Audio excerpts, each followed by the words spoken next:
back to Change Ed. Change Ed. I don't even know what to say anymore because you guys screwed me up on the first our welcome back one. Remember? Oh, because we were making fun of you about naming ourselves and our jobs again. All right.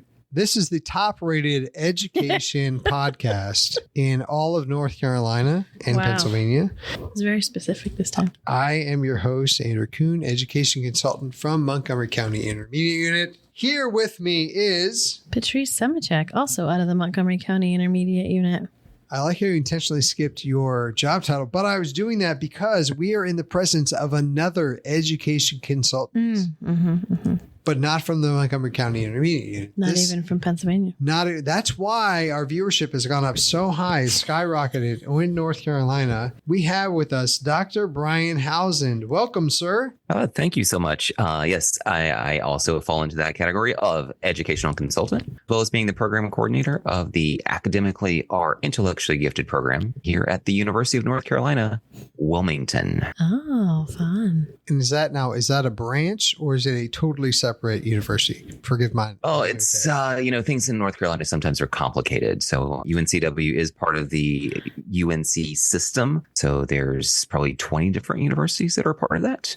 So you probably think of the University of North Carolina, which is actually UNC Chapel Hill. That's where the basketball team is, right? That's what everyone talks about. I am an alumni of the University of Connecticut, so I'd say that the basketball team is at UConn. So this is a farm team for UConn. Yeah, check. Oh gosh, that's funny. I know nothing about basketball, so if they're rivals, I'm sorry. I didn't mean to offend. No, I just know that it takes place in March and or April, and there's a whole big bracket system. There's a lot. There's a lot that goes on. I love a good bracket. I love a good bracket. And it makes people mad, right? They talk about March Madness. It makes them mad. Yeah. Oh, yeah. That's all I got to for that topic. Yeah. Okay. Moving on. Brian, we've been really diving into curiosity and what that looks like. We've really seen the power of curiosity within education and then beyond education. And we had the pleasure of attending one of your sessions that wasn't specifically on curiosity, but amazingly brought itself back to what that looks like. We talked a lot about AI. I'm wondering if you can just drop some knowledge on us with your experience on curiosity and even your perspective on what that looks like, either in education, in our everyday lives, or both. Yeah, absolutely. Curiosity is, I think, a very curious subject. The more that I've kind of been within this field and really kind of playing that role of educational consultant, I feel like that everything comes back to curiosity. The more that I try and talk about different things, then I realize that curiosity is really the root of everything. We're talking about creativity. We're talking about problem solving. We're talking about innovation. It's that spark that, launched 1,000 ships that's out there. I think that when we talk about sort of like genius or intelligence, and we always try and, name the smartest person in the room, then so often we come back to sort of that Albert Einstein type of a person. Albert Einstein had a lot of quotes sort of attributed to him over the many years. Some of them he probably said, others that he probably did not say. Right. One of the ones that really resonates with me on this particular topic is that Einstein supposedly said that he had no special talent. He was only passionately curious. I love that. Passionately curious. I would love to see, I'm getting off on a tangent here a little bit, but I think I would love to see what that looks like in a school system. So I don't even know. Maybe you have the answer to this, Brian. I'm not sure. But how do we encourage school districts to cultivate passionate curiosity in our kids? Yeah, well, first, I think that we have to, recognize just the potential of curiosity and that, it is sort of that root of creativity. If we are wanting our students become these innovative, creative, productive individuals, then we have to allow them that opportunity to ask questions, to figure out the things that they're interested in, to explore things over long periods of time, and to get really deeply involved in them. I think that, some of the research over the past, couple of decades has been really interesting. particularly as it relates to curiosity and academic achievement. For me, I always kind of go back to what I consider to be like almost where I started with within this field for curiosity research was this meta-analysis that was conducted back in 2011. This was a study of studies about curiosity. And what the authors did after they kind of compiled, dozens, if not hundreds of different research studies together, they looked at three basic factors. They looked at curiosity, they looked at IQ, and they also examine effort or task commitment or perseverance, however it is that we're defining it with sort of a grit mindset that's out there. And what they found after looking at all of these studies is that while IQ still tends to be one of the best predictors of academic success, that curiosity combined with effort rival that of intelligence alone.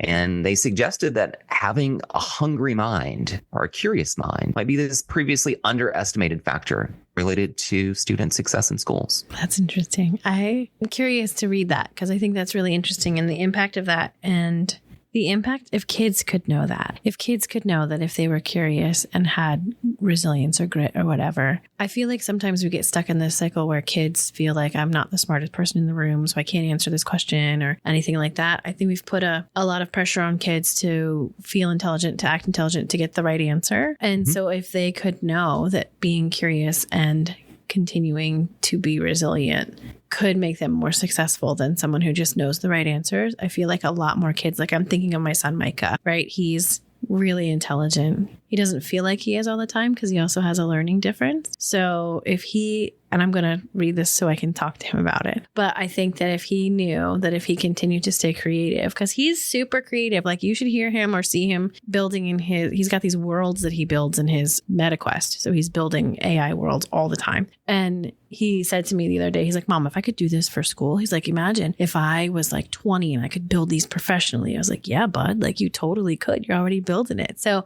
I think that he is smart just in a different way. And I think if more kids knew that, they might get excited about school in a different way. Yeah. I mean, I think that school should really be full of those opportunities where there's more than one way to, go about expressing yourself. We don't always need to have all of our students doing exactly the same thing in exactly the same direction at exactly the same time. I mean, they're not part of like a rowing crew team. Right.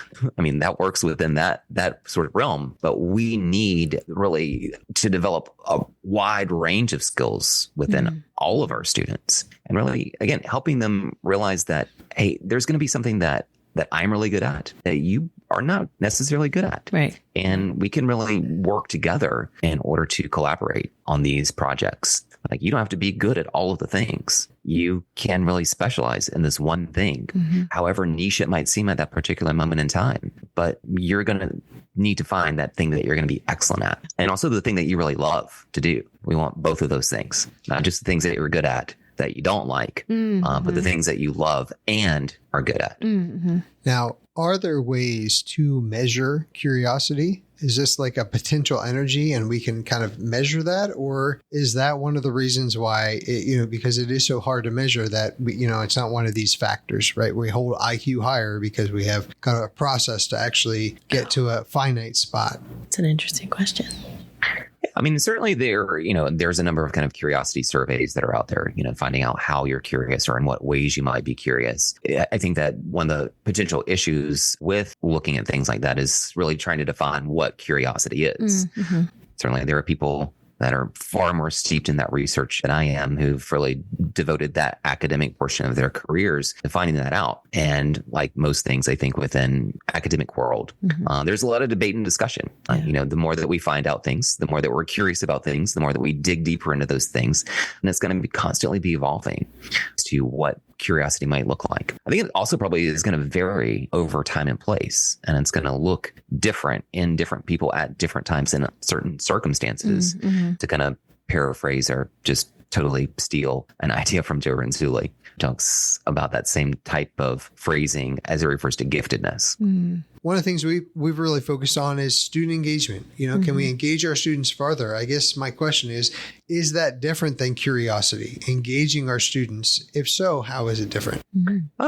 Yeah, I think that they're probably closely related. That engagement piece really is about piquing students' curiosity, finding that thing that they're going to really have that head scratching moment on that's going to kind of motivate them to want to go and find out. I think sometimes when we don't create that sort of element of mystery there in the learning process, then our students just become disinterested.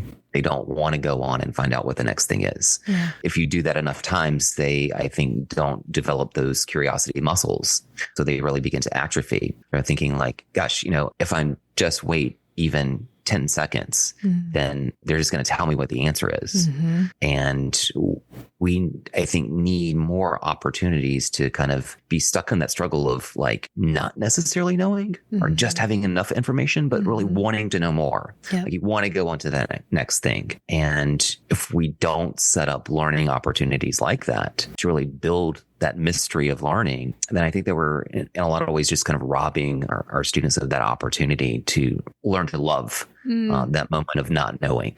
I stole this from someone and I don't know where, and I should definitely find it, but I really feel like we do a very good job of stealing their struggle. And when we steal their struggle, we're stealing their opportunity to learn. And I think given some opportunities for AI, some opportunities for rote instruction, some things like that, they do exactly what you said, right? We're stealing the opportunity for them to learn. And I keep saying to my kids and kids that I work with outside of the IU, like, we need to struggle so that you can create those pathways in your brain. And without those pathways, like, you kind of have like a very smooth, shiny brain, and no one wants a shiny brain. You want a wrinkly brain, right? The hard part though, and maybe Brian, you can help us, is like when you think of instructional strategies to continue to, other than doing the normal, like wait and pause and figure that out, are there instructional strategies that you're aware of that teachers could implement that would allow for more of that curiosity in the classroom? Yeah, I mean, well, I think that, we as educators or, as parents or caretakers of kids, that we want to create those safe spaces for them. Mm-hmm. And when we see our kids struggle and sort of like, thrash about even mentally, then we want to be like those lifeguards. Swoop and we just kind of like rush in. Especially as elementary people. Mm-hmm. Yeah. And we see that, that struggle. But I think that when we do that, then we're robbing them of that opportunity to learn from that experience. Mm-hmm. I talk a lot, as do others, about this concept of productive struggle. My good friend Andy McNair tells the story of like the butterfly and the chrysalis. And so as we see butterflies emerge from the chrysalis, then there's all of this struggle. Like, it seems really, really messy. Like, gosh, they're probably in pain right now. I really want to rush in and save them. But my understanding of this is that as the butterfly is going through this process, that sort of the blood is beginning to pump within the wings, and the wings are getting coated with all of sort of this fluid. Mm-hmm. And if we rushed in to cut them free from this chrysalis and this experience, then their wings would never grow strong enough in order to fly away. And if we aren't giving our kids that same opportunity to struggle in that experience, academic safe environment, then we're robbing them of that ability to fly. Oh my goodness, I love that. It's actually something we talk about a lot as well. We just had a conversation about a scenario that happened where, can I talk about your love of your life, Johnny, or whoever, and you didn't want to sit next to him? What? Remember you said you had a teacher. Oh, what? You had the teacher who said that your drama is your drama. I'll tell. Okay. This is my story to tell. Oh my goodness. Okay. So my middle school self was not the most intelligent human being. So middle school, we're putting this on a podcast. This is great. Middle school was a lot. Middle school was a lot. And I believe I was in 6th grade, and he was not the love of my life. Anyway, I started dating this guy in middle school. So like that meant we sat next to each other once in a while and maybe held hands, right? So our teacher let us choose our seats. And of course I was like, I got to sit next to him. So we sat next to each other. And then like a week later, we were done. It was over. It was middle school. So he looked at someone and I was like, I'm out, or something stupid. But a middle school week is like a month-long relationship. That's a really long time. We were on the way to the aisle. So anyway, I was heartbroken. Not really, but it ended. So anyway, I went to my teacher and I was like, listen, like, this is not copacetic. I don't really want to sit next to him anymore. Bad blood. And she looks me dead in the eyes and is like, you made a choice and this is where we're sitting for the quarter. Like, you need to figure it out, basically. And Andrew is now using that as a public shaming opportunity for me to share about how I learned how never to sit next to boys in a class. So I learned a lot from that struggle for 9 weeks. Where were you going with this, Andrew? Well, what you said, which I appreciated, was you said one variation of the telling of this story was that you said the teacher said, your drama is your drama. Yes, you did say that. Your drama is your drama. Figure it out. And so then I asked a question to the table. I said, is that something that we'd still hear today? And so it kind of led to like the productive struggle and what does that look like and how are we interacting with others in a bigger conversation? And I guess what I was thinking was, if we are unintentionally or intentionally stealing their productive struggle, is that also a byproduct of also stealing their curiosity? Are those things, are those two somehow connected that could be collateral damage? I'm leaning towards yes. I think so. It could be. Yeah, we don't have to have an answer for that. We need to get a part out. It's just where we're going with that. You just wanted to publicly shame me. It's cool. Yeah, that sounds like the opportunity just for public shaming. Next podcast. Thank you, Ben. Yeah. Next podcast, we're going to air out Andrew's dirty laundry. Yeah. Oh, gosh. I hope I will be invited back for that. Nothing says a good time like uncomfortableness, right? Yeah. I think that uncomfortableness is really what it's about, though. Mm-hmm. We've got to be willing to kind of sit in that. And as I'm sitting through this uncomfortableness and trying to like wrestle with this in my mind, then it's allowing me to kind of create some new connections or think about some things in some new directions. Mm-hmm. I think that for many of our best and brightest students in school, mm-hmm. they don't have those opportunities really for that cognitive friction, especially in a safe environment. Yeah. And they come to school already successful mm-hmm. in many instances, and they just kind of cruise through for long periods of time. Mm-hmm. And they start falling into this trap where they think that to be smart is to do things quickly and easily. Mm-hmm. Faster that you can do things, the easier they are for you to do, then that must mean that I am super smart. Mm-hmm. And sometimes being curious or facing a real challenge makes you not feel so quick and easy. Mm-hmm. And for many of our, again, best and brightest students, they want to hide that uncomfortableness for as long as possible. Mm-hmm. They want to avoid those moments mm-hmm. of not knowing. Yeah. They also, are told repeatedly, "Oh, you're so smart. Like, you're so smart. How do you know all of this?" And I think that also sends potentially the wrong message, because if you're so smart and you are always knowing what the right answers are, what happens when you don't know what the answer is? Yeah, you lose your identity. What happens if you have to ask a question or if you have to be curious? Mm-hmm. Then suddenly maybe you're not so smart anymore. Mm-hmm. And they don't want to put that out there or kind of demonstrate that, oh gosh, I don't know what the answer is, but I also don't want to ask the question because somebody will think that I'm not smart. Mm-hmm. It makes me think of going back a little bit to like the asking questions thing. I'm sure you're familiar with Ken Robinson's TED Talk that he did around the part of it that's, he's done a few, but one of them stood out to me about the asking questions. In kindergarten, they ask a bajillion questions a day. And by the time they reach high school, they ask like one question a month. Mm-hmm. And so I think that we've done a very good job in our system of schooling our kids into not asking questions and not staying curious. And so our hope is, and we really feel like with these new science standards, that we can start to embrace some of that curiosity again, because it starts with, let's look at a phenomenon. Let's see what's going on outside, and then try to make as many questions as you can about what's going on. And then let's go in and let's figure some things out. So I think there's a lot of potential, and I'm really enjoying the connection to what you're saying, Brian, and what I've known about what Ken Robinson has said. I'm really feeling like I'm excited about the potential of all this. And also an interesting byproduct of making this shift, as we shift to focus more on curiosity, it might impact other students in unintentional ways, mm-hmm. right? If they feel uncomfortable in that space because they're used to being able to know quickly or have the information, that could also impact them. And that's something that we need to be aware of and to plan for, so that they're not lost in this transition or in the shuffle. Yeah.